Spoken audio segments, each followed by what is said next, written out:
La France est souvent citée comme étant le pays des droits humains. Mais qu'en est-il réellement depuis la fameuse révolution de 1789 ? Les idéaux ont-ils, depuis plus de 2 siècles, trouvé une concrétisation matérielle ou ne sont-ils devenus que les fétiches d'une propagande qui cache une réalité à leur antipode ? Olivier Lecourt-Grandmaison, merci de me rejoindre aujourd'hui à ce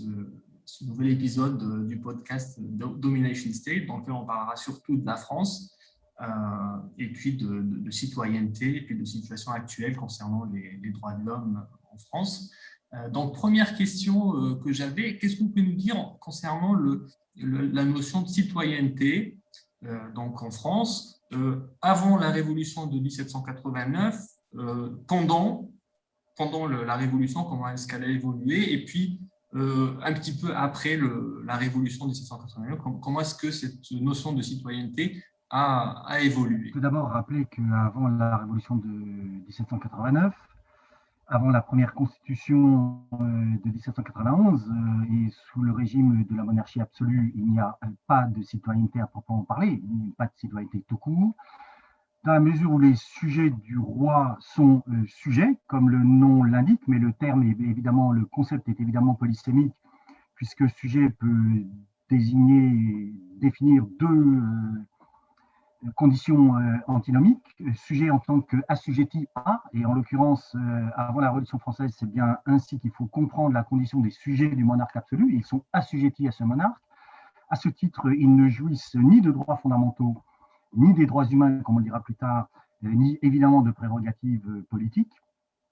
C'est pourquoi, bien sûr, ils ne peuvent pas être considérés comme des citoyens. La Révolution française, par la grâce de la Déclaration des droits de l'homme et des citoyens du 26 août 1789, bouleverse radicalement l'ordre à la fois politique, économique et social. Relativement à la citoyenneté, la Constitution de 1791 établit 2 catégories de citoyens. Une catégorie dite de citoyens actifs, c'est-à-dire ceux qui ont la possibilité de s'acquitter d'un cens, c'est-à-dire d'un impôt qui leur permet de voter d'une part et de se présenter d'autre part aux élections législatives et à l'Assemblée nationale, et d'autre part ce qu'on appelle, alors l'expression nous paraît aujourd'hui aporétique et une contradiction dans les termes, dans la mesure où ceux qui ne peuvent pas s'acquitter de l'impôt parce qu'ils sont réputés trop pauvres et parce qu'ils le sont au regard des catégories de l'époque, sont considérés comme des citoyens passifs. Cette expression nous apparaît évidemment comme aporétique dans la mesure où aujourd'hui et immédiatement nous voyons mal et nous comprenons mal ce que peut signifier cette catégorie de citoyens passifs dans la mesure où,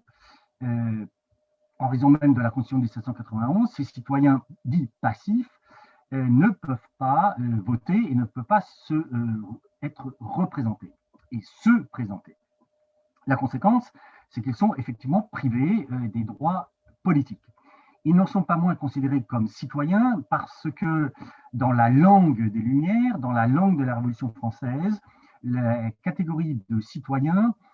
est à l'époque moins investie de droits politiques que de droits fondamentaux. Autrement dit, sont considérés dans la langue des Lumières, dans les catégories conceptuelles élaborées par les Lumières et dont les révolutionnaires héritent, sont considérés comme citoyens ceux qui jouissent des droits naturels, ceux qui jouissent des droits fondamentaux. C'est la raison pour laquelle les constituants ne considèrent pas du tout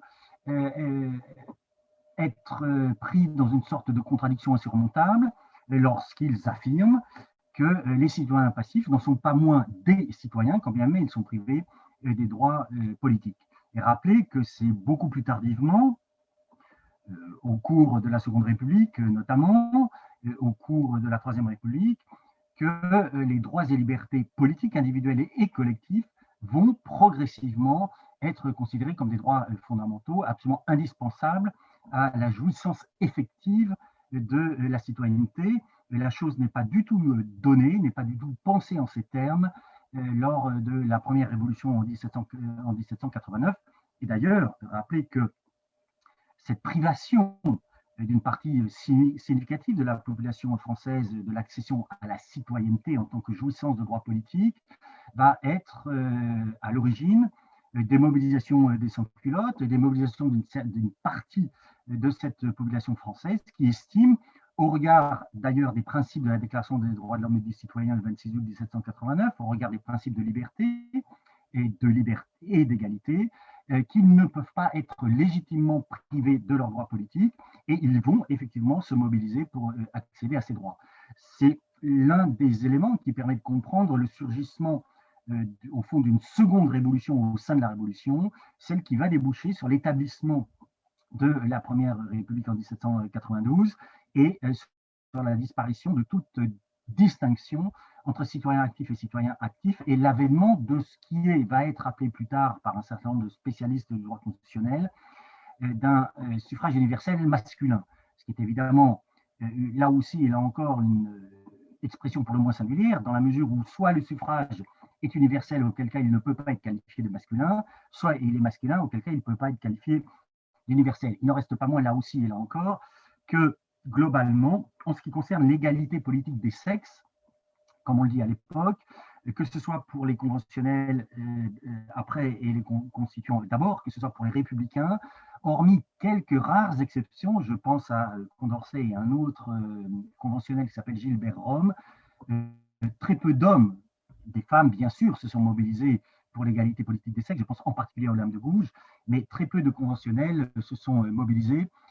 pour l'égalité politique des sexes. La question est pratiquement pas débattue, pour ne pas dire pas débattue à la Convention, tant il va de soi que les femmes sont considérées comme des mineurs du point de vue de l'usage de la raison, et étant considérées comme des mineurs du point de vue de l'usage de la raison, sont considérées également comme des mineurs du point de vue de l'usage des droits politiques. Alors, donc, en fait, entre les citoyens passifs et les citoyens actifs, vous aviez certains qui pouvaient voter, d'autres qui pouvaient se présenter aux élections, notamment, n'est-ce pas? Oui, absolument. En fait, il y a, à l'intérieur de la catégorie des citoyens actifs, il y a ceux qui s'acquittent d'un sens suffisamment élevé pour jouir des droits politiques, et c'est-à-dire participer aux élections et désigner ce faisant les représentants qui vont participer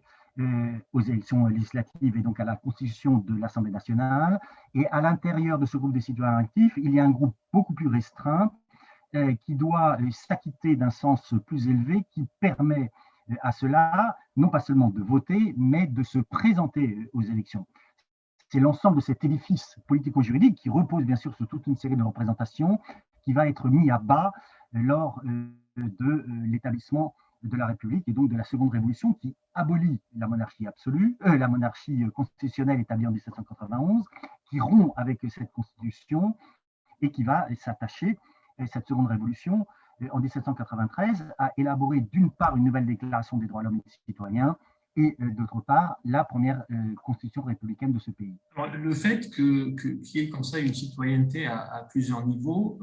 et que la condition d'accès au niveau supérieur soit liée en fait à la notion de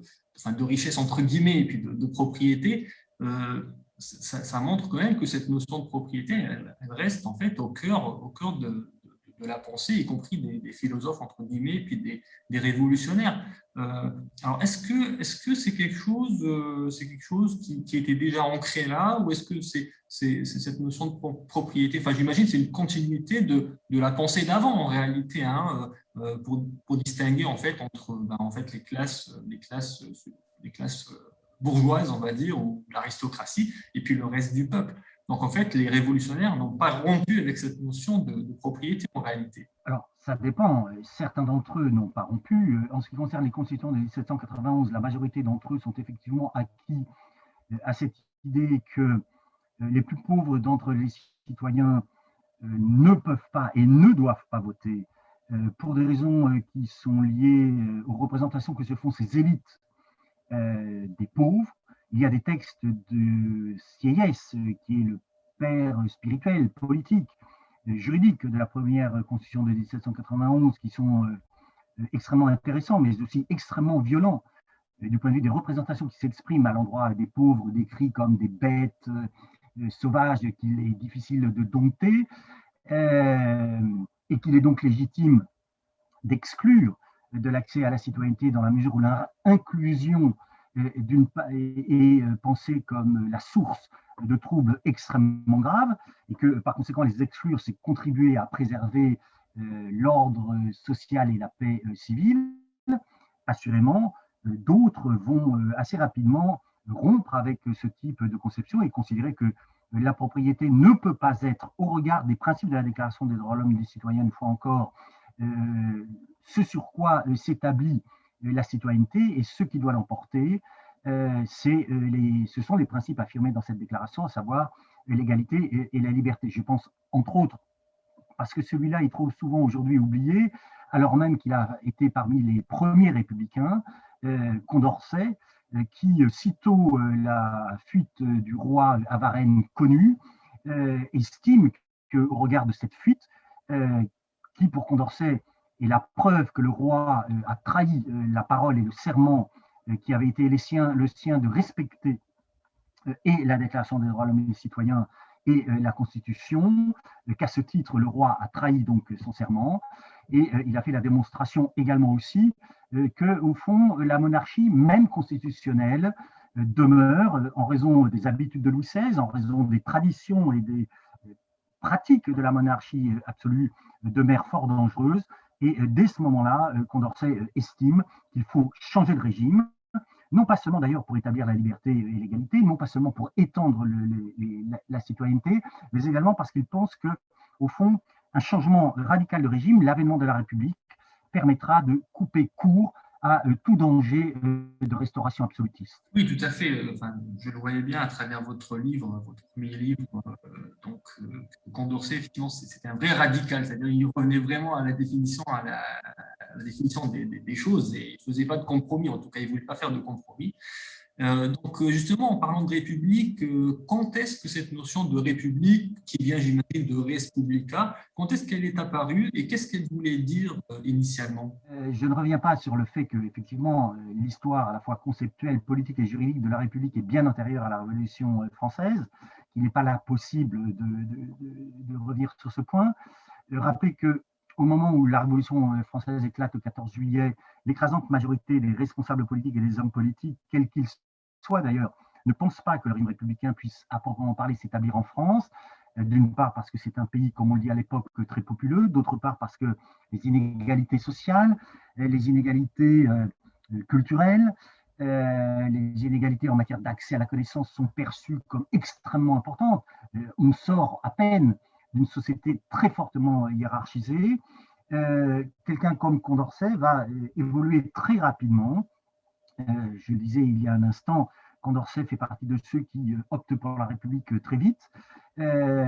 parce qu'il considère que c'est le seul régime qui peut permettre d'établir durablement et l'égalité et la liberté. Et préciser ceci, que cette liberté et cette égalité pour Condorcet, qui doit valoir dans l'ordre politique, et donc pour l'ensemble des citoyens, ne concerne pas seulement les hommes en tant qu'ils sont et doivent être citoyens, mais concerne également les femmes, puisque Condorcet fait partie des très rares hommes qui se prononcent rapidement, non pas seulement pour l'égalité politique des sexes, c'est-à-dire pour la possibilité pour les femmes d'être citoyennes, mais parfaitement conscient qu'il ne suffit pas d'accorder des droits pour que celles qui, en l'occurrence, vont en jouir, puissent effectivement en user librement. Il considère, et c'est très nouveau, qu'il faut également accorder aux hommes et aux femmes une instruction et une éducation commune. Et il est à ce point en avance sur son temps que non seulement il plaide pour une éducation et une instruction commune, mais il plaide également pour des institutions mixtes. Et rappelez que la mixité dans un certain nombre de grands lycées parisiens n'a été effective qu'au milieu des années 70. C'est dire si Condorcet était en avance sur son temps, c'est souligner aussi combien les républiques ultérieures ont été sur un certain nombre de points très en retard, et rappeler que relativement à la citoyenneté des femmes, la France, en Europe, est un des pays qui a accordé la citoyenneté aux femmes le plus tardivement. Rappelez que cette citoyenneté n'est accordée que par une ordonnance du général de Gaulle de 1944, que l'égalité entre hommes et femmes n'est proclamée que dans le préambule de la Constitution de la 4e République, et que, j'aime beaucoup cet exemple, la République turque, fondée par Mustafa Kemal Atatürk, a accordé le droit de vote aux femmes près de 20 ans avant la 4e République. C'est-à-dire que sur ce point, il y a eu effectivement des permanences conservatrices extrêmement importantes qui ont traversé à la fois la 2e et la 3e République, et rappelé aussi que le Front populaire, fort soucieux de l'amélioration des conditions des travailleurs français notamment, n'a pas changé d'un iota la condition des femmes, a maintenu la minorité politique des femmes dans un contexte encore plus problématique et paradoxal, dans la mesure où si les femmes n'avaient pas le droit de vote, il y a eu des femmes qui ont accédé à des responsabilités gouvernementales. Paradoxe, contradiction, mais fondamentalement maintien, y compris par le Front populaire, de l'assujettissement politique des femmes et maintien de leur minorité politique. Oui, donc en fait, est-ce qu'on pourrait dire que cette notion de république, c'est vraiment que personne ne soit exclu, et notamment le peuple de bas étage, ou je ne sais pas comment on pourrait dire. Oui, mais rappelez ceci, que contrairement au discours national républicain, passablement mythologiques, qui sont très souvent tenus aujourd'hui, la République telle que nous la connaissons, c'est-à-dire une République ouverte à la citoyenneté de tous, c'est-à-dire ouverte à une citoyenneté des hommes et des femmes, que cette République a mis beaucoup de temps à se constituer, et qu'elle n'est pas sortie toute casquée de la pensée et des conceptions des premiers républicains en 1792. Encore une fois, cela a pris beaucoup de temps, et pendant très longtemps, d'une part, les hommes qui ont milité, ils étaient rares, pour l'égalité politique des sexes n'ont pas été entendus, mais rappelez également que les femmes qui se sont très tôt mobilisées pour l'égalité politique des sexes, dès la Révolution de 1789, dès les institutions républicaines en 1792, non seulement ont exprimé de façon très claire cette volonté de jouir également de la citoyenneté, certaines en rédigeant une déclaration des droits de l'homme et de la femme, et en rappelant que l'égalité doit concerner à la fois les hommes et les femmes. Non seulement ces femmes n'ont pas été entendues, non seulement leurs revendications n'ont pas été prises en compte, mais elles ont été très sévèrement réprimées, certaines d'entre elles étant condamnées à mort et exécutées. Oui, c'était assez extrême, effectivement. Est-ce que vous pouvez nous parler du règne de la terreur et en fait, comment se fait-il que juste après la Révolution de 89, il y a eu quand même cette dérive extrêmement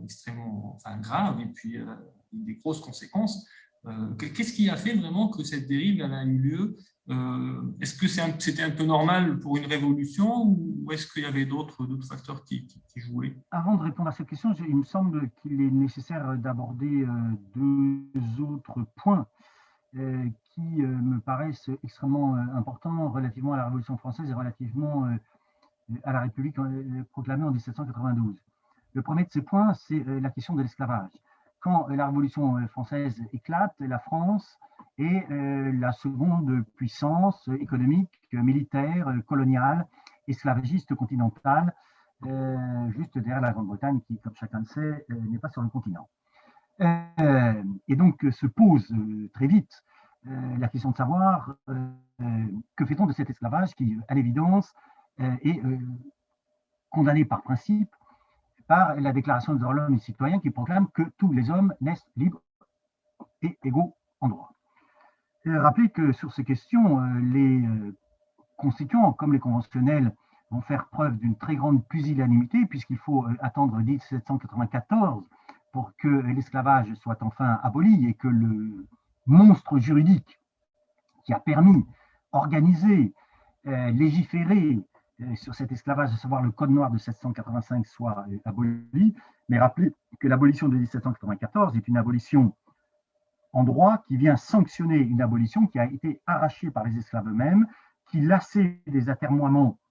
des constituants puis des conventionnels, se sont soulevés contre les maîtres, ont aboli l'esclavage à Saint-Domingue, ont arraché leur liberté. Et encore une fois, l'abolition de 1794 vient au fond faire en sorte que la loi soit conforme aux faits.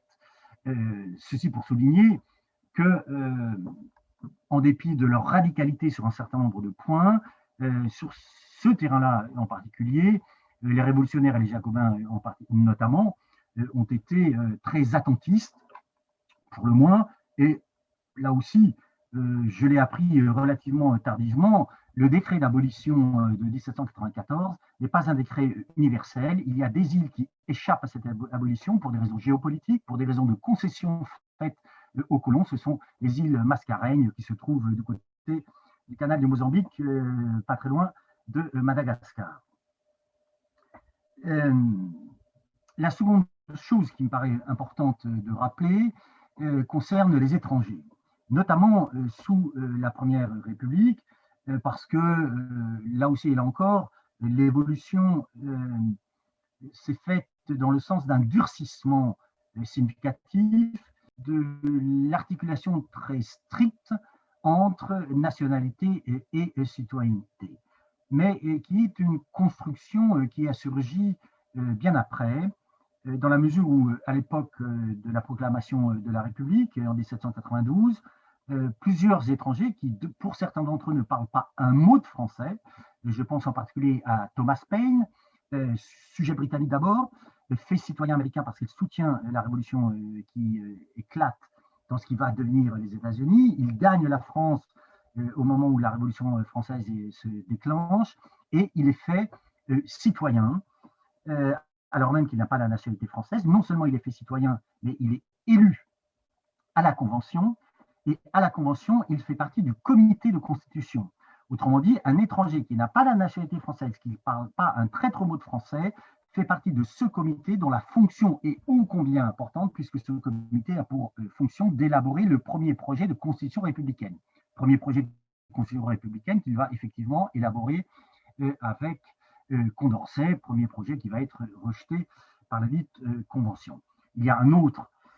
étranger, on ne va pas les citer tous, mais celui-là est également important, qui est un ancien, enfin, baron autrichien, et qui, tout baron qu'il est, n'en est pas moins révolutionnaire et républicain, et qui s'appelle Anaxarchis Klotz, et qui, lui aussi, va être élu à la Convention et membre du comité de mendicité. Tout ceci pour dire que, contrairement à des discours rétrospectifs, la Première République est une république qui, du point de vue de l'accès des étrangers à la citoyenneté, est extrêmement libérale, puisque, encore une fois, elle n'exige pas de ces étrangers qu'ils soient nationaux, elle n'exige pas plus de ces étrangers qui parlent français. Ce qui compte fondamentalement pour les révolutionnaires de l'époque, c'est que ces étrangers partagent les idéaux républicains, et dès lors qu'il est possible de constater qu'ils partagent ces idéaux républicains, soit à travers leurs écrits et ou à travers leurs engagements à travers le monde, ils peuvent alors être citoyens et participer, comme c'est le cas de Thomas Paine, à l'élaboration de la loi fondamentale, ce qui est aujourd'hui tout à fait stupéfiant. Rappelez que sur ce point, là aussi et là encore, comme pour la citoyenneté accordée aux femmes, la France est très en retard par rapport à un certain nombre d'autres pays de l'Union européenne qui accordent non seulement le droit de vote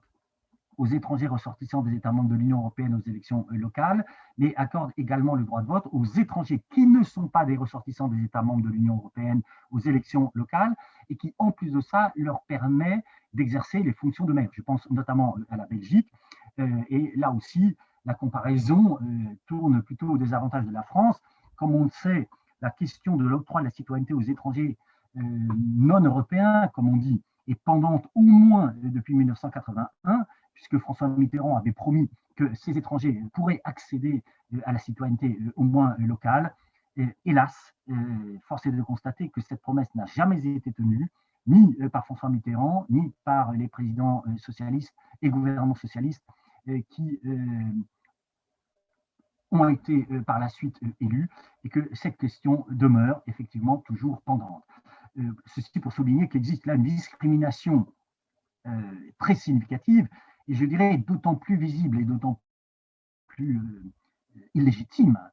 et scandaleuse que, par ailleurs, les étrangers ressortissants des États membres de l'Union européenne peuvent, dès lors qu'ils résident depuis 5 ans sur le territoire national, peuvent effectivement voter aux élections municipales, ce qui n'est pas le cas des ressortissants algériens, marocains, sénégalais,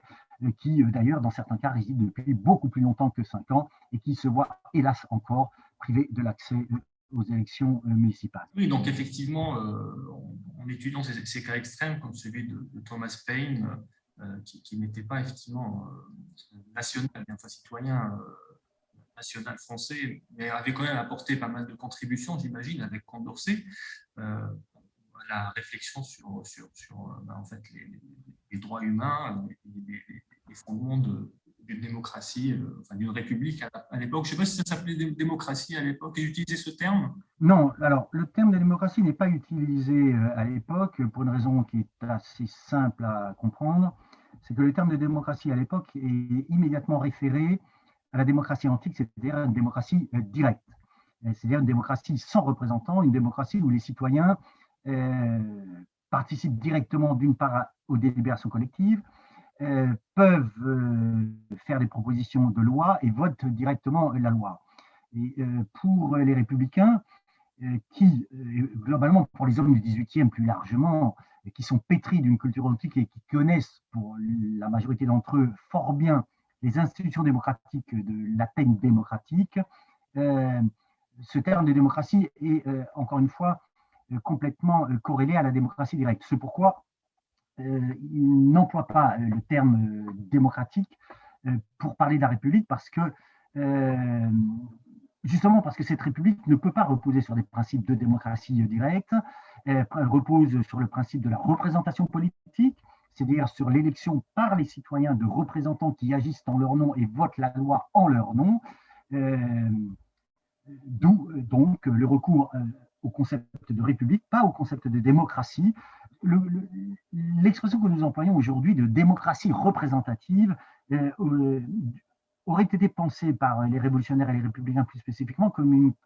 une catégorie, une expression complètement aporétique. Parce que soit la démocratie existe, auquel cas elle ne peut être que directe, soit il y a représentation, et alors pour eux, il ne s'agit pas à proprement parler d'une démocratie, il s'agit d'une république dans le meilleur des cas. Et pour revenir donc au règne de la terreur, comment est-ce que donc le fait que donc la première république est extrêmement ouverte, comment est-ce que ça a basculé ensuite vers la terreur? Sans rentrer dans une analyse complexe qui doit mobiliser à la fois des considérations d'ordre intérieur et d'ordre géopolitique, rappelez que lorsque la République est instituée, comme souvent dans le cadre des révolutions, la France est confrontée à une guerre civile entre ceux qui veulent établir la République, ceux qui sont des adversaires, pour ne pas dire dans certains cas des ennemis de la République, et qui sont prêts, en tant qu'ils sont des ennemis de la République, à prendre les armes contre la République. Et donc, sitôt la Constitution de 1793 adoptée, elle est mise dans une arche sainte et suspendue,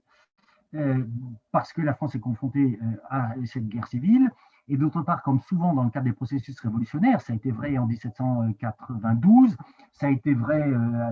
d'une certaine façon à l'époque de la Commune de Paris, ça a été vrai pour la révolution de février et d'octobre 1917 en Russie beaucoup plus tard. La France est confrontée d'une part à une guerre civile, d'autre part à une guerre étrangère, dans la mesure où des forces étrangères soutiennent ceux qui, en France, luttent contre la République. Et c'est donc dans ce contexte que va être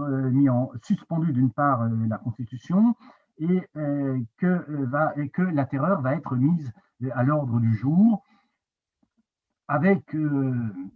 effectivement une involution où ne vont pas seulement être frappés ceux qui s'affirment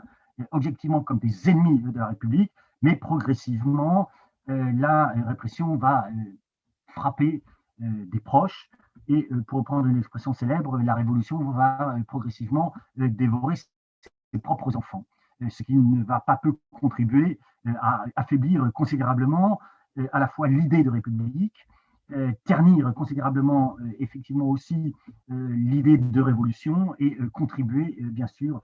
à l'effondrement des comités de salut public et à l'arrestation et à l'exécution, entre autres, de Robespierre et Saint-Just. Ceci pour aller à l'essentiel, parce que évidemment il faudrait en dire beaucoup plus. Mais bien sûr, oui. D'ailleurs, à ce titre, je recommande fortement votre ouvrage que j'ai trouvé vraiment assez extraordinaire à ce niveau-là. Oui, donc effectivement, on pourrait dire, peut-être en simplifiant un peu, que c'était un réflexe de dirigeants face à une situation vue comme chaotique, de serrer les vis, de créer peut-être des ennemis fictifs, ce qu'on retrouve souvent aujourd'hui, n'est-ce pas? Au fond, on pourrait dire, on emploie une formule que ceux qui, à l'époque, se réclament de la terreur, les terroristes étaient eux-mêmes en partie terrorisés par la situation qu'ils affrontaient, qui était effectivement une situation extrêmement difficile, la conjonction, encore une fois, d'une guerre civile et d'une guerre étrangère. Appuyant cette guerre civile, ça ne justifie pas la terreur, ça permet de comprendre les raisons pour lesquelles elle a ainsi involué. Et étant terrorisés par cette situation,